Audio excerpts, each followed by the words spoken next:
menunjukkan kedekatannya dengan harimau-harimau ini.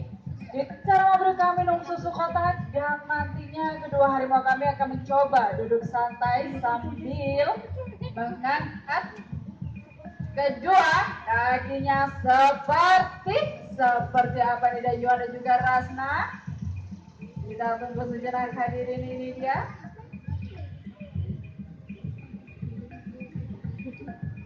Nah, ternyata seperti ini hadirin dengan mengangkat kedua kakinya sambil duduk santai di atas bebatuan. Aduh, segar sekali kayaknya, bisa perhatikan hadirin. Kadang-kadang kiper-kiper kami ini dengan kedua ekor harimau benggala ini ya. Kak Susilo bersama Yohan dan Kak Eko bersama Nah, oke? Sudah cukup Kak Susilo dan Kak Eko. Karena selanjutnya akan turun didekatkan kepada Anda para pengunjung Safari Brigade agar Anda bisa dengan jelas struktur gigi dan loreng pada harimau. Kak Susilo sudah turun disusul oleh Kak Eko dan diberikan susu kotak kembali sambil duduk santai di atap rumputan ini dia. Aduh, ayo Yohan turun dulu. Nah, Yohannya sudah turun di sini hadirin. Dan kalau Anda hadirin, harimau juga memiliki bantaran lemak yang sangat tebal sekali pada telapak kakinya yang berfungsi sebagai alat untuk meredam suara pada saat mereka berburu di habitat aslinya. Pinjamnya Yohan. Ini dia. Ini adalah bantaran lemak yang sangat tebal sekali pada telapak kaki harimau dan ini adalah kuku harimau. Kuku harimau ini berbentuk kait dan kuku harimau ini memiliki gerakan mekanis. Pada saat mereka berburu ataupun mencengkram mangsanya, kukunya bisa ditarik keluar. Dan pada saat mereka kondisi rileks, kukunya bisa ditarik lagi ke dalam. Karena harimau-harimau ini terkenal sebagai hewan pemakan daging ataupun hewan karnivor, jadi struktur giginya ini sangat lengkap sekali. Mereka memiliki dua pasang gigi taring yang berfungsi untuk mencabik-cabik mangsanya. Ditunjukkan Kak Susilo dan Kak Eko. Ini dia hadirin, dua pasang gigi taring harimau yang berfungsi untuk mencabik-cabik mangsanya. Dan 4 pasang gigi gerahamnya ini digunakan untuk mengunyah ataupun memotong potongan daging yang telah digigitnya. Dan yang tidak adalah gigi seri harimau. Gigi seri harimau ini berfungsi sebagai alat untuk mencabut-cabut bulu mangsanya. Pada saat usia 4 tahun, panjang dari gigi taring harimau ini bisa mencapai 7 cm. Dan nantinya pada saat usia dewasa, panjangnya ini bisa mencapai 10 sampai dengan 15 cm. Oke, Kak Eko dan Kak Susilo sudah cukup. Kembali kita berikan tepuk tangan. Selanjutnya di sini masih bersama kiper kami Kak Susilo dan juga Yohan hadirin. Di sini Kak Susilo akan mencoba menunjukkan kedekatannya di hadapan Anda dengan cara memberikan makan Yohan di telapak tangan Kak Susilo. Bisa Anda perhatikan ya. Ini dia Kak Susilo, bisa ditunjukkan bagaimana sih caranya memberikan makan di telapak tangan Kak Susilo. Ini dia hadirin, sudah siap? Bisa perhatikan. Nah, seperti ini hadirin ya. Dengan menggenggam potongan daging yang seperti ini, kemudian menunggu harimau kami menjilatnya dan dilepaskan perlahan seperti ini potongan dagingnya. Hal tersebut dilakukan agar kiper-kiper kami bisa mengontrol nafsu makan dari harimau-harimau ini. Diulangi sekali lagi oleh Kak Susilo ini dia. Bisa Anda perhatikan hadirin ya. Oke, Kak Susilo sudah cukup. Terima kasih. Tapi di sini Kak Susilo jangan senang dulu. Di sini Kak Susilo akan saya berikan tantangan. Tantangannya adalah apakah Kak Susilo mampu memberikan makan Yohan di lengan Kak Susilo. Kak Susilo sudah siap ya. Ini dia, bisa diperhatikan hadirin.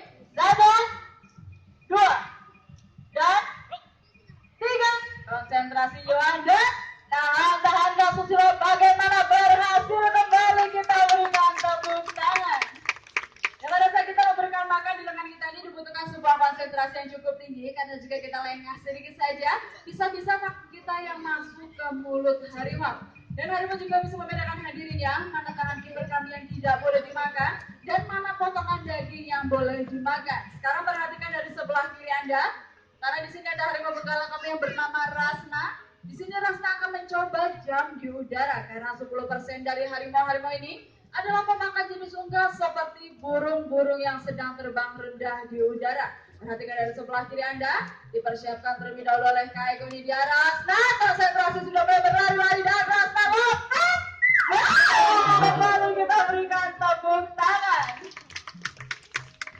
Pada saat harimau melompat, harimau menggunakan kaki belakangnya yang lebih panjang daripada kaki depannya. Fungsi dari kaki belakang harimau adalah sebagai alat tumbuhan pada saat mereka melompat berburu mangsanya. Karena perhatikan dari sebelah kanan Anda, karena di sini ada harimau putih kami. Nah, ada kawan di sini hadirin ya. Di sini kita juga akan mencoba melompat dari bebatuan satu ke bebatuan yang lainnya.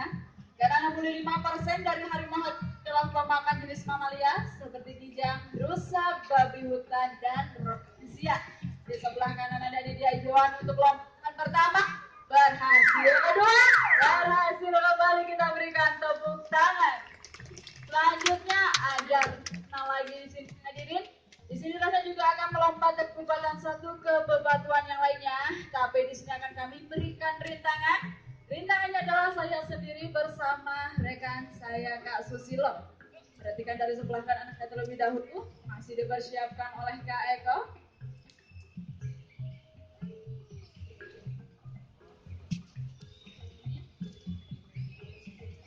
Sudah siap ya Kak Eko, Rasna konsentrasi. Ini dia untuk lompatan pertama, Rasna lompat, berhasil kedua, luar biasa. Kembali kita berikan tepuk tangan. Di apa 9 jenis subspesies harimau, namun sayang sekali 3 diantaranya sudah punah, yaitu harimau Jawa, Bali, dan juga Kaspia.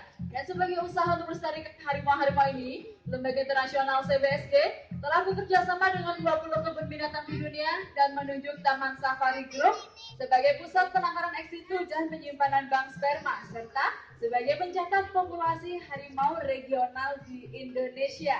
Masih bersama kedua harimau benggala kami, di sini Rasna dan juga Yohan akan berlomba memanjat di tiang yang berada di sebelah kanan dan juga sebelah kiri Anda dengan ketinggian 10 meter.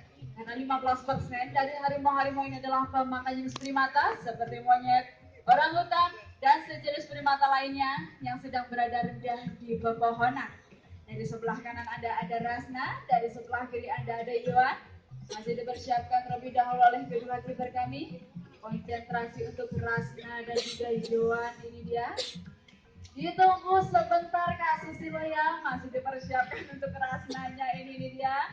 Masih diberikan potongan yang terlebih dahulu, potongan yang sudah mulai ditarik. Siapa yang benar memanjat, ini dia. Rasna yang benar memanjat sedikit lagi sampai kembali kita berikan tepuk tangan. Wah, Johan kalah cepat ini sama Rasna Kak Susilo ya.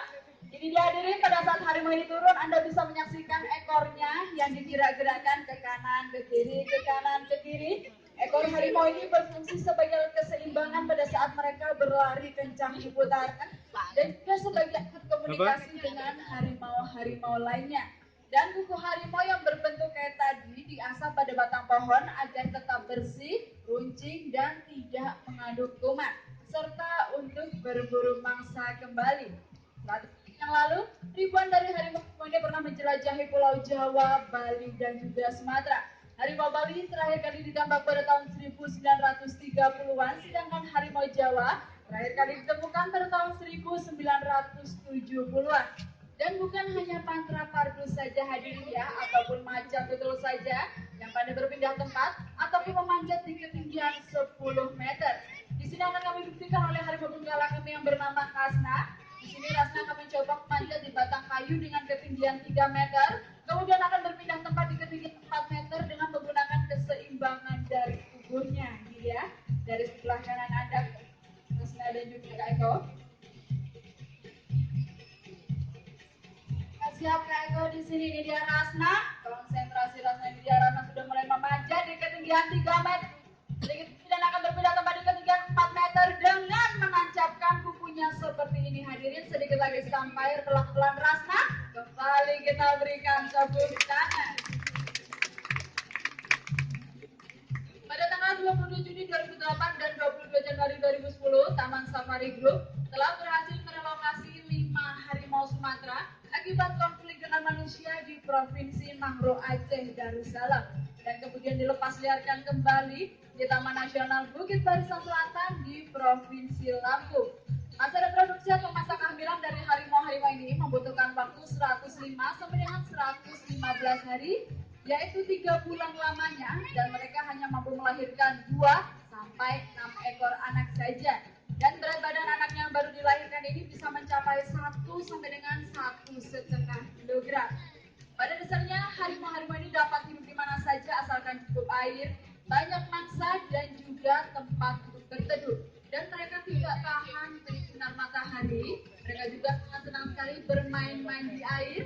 jika perlu, mereka dapat pulang memanjat pohon. Dan hal ini akan dibutuhkan oleh kedua harimau penggala kami hadirin yang sesaat lagi akan coba mencebur di kolam yang telah kami sediakan. Maka bersiapkan kamera ataupun handycam Anda dan bisa Anda perhatikan dari sebelah kanan Anda. Yang pertama ada Yohan. Ini dia, ayo Yohan, konsentrasi terlebih dahulu untuk Yohannya Kak Susilo, ini dia. Yohan, konsentrasi dan siap mencebur. Wow, seru sekali. Selanjutnya giliran siapa ini? Ada Rasna di sini hadirin.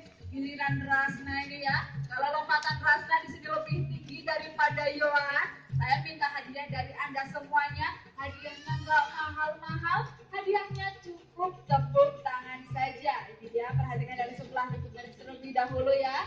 Konsentrasi terlebih dahulu untuk Rasnanya Kak Eko. Rasna, ini dia Rasna, konsentrasi dan siap untuk mencebur. Wow, luar biasa. Dan akankah harimau yang kami miliki ini punah, menyusul dengan harimau Jawa, Bali, dan juga Kaspia yang telah lama punah dan merupakan tanggung jawab kita bersama. Dengan berakhirnya harimau-harimau ini mandi, maka berakhir pula pertunjukan di kesempatan sore hari ini. Kami atas nama Ketua Besar Taman Safari Brigade mengucapkan banyak-banyak terima kasih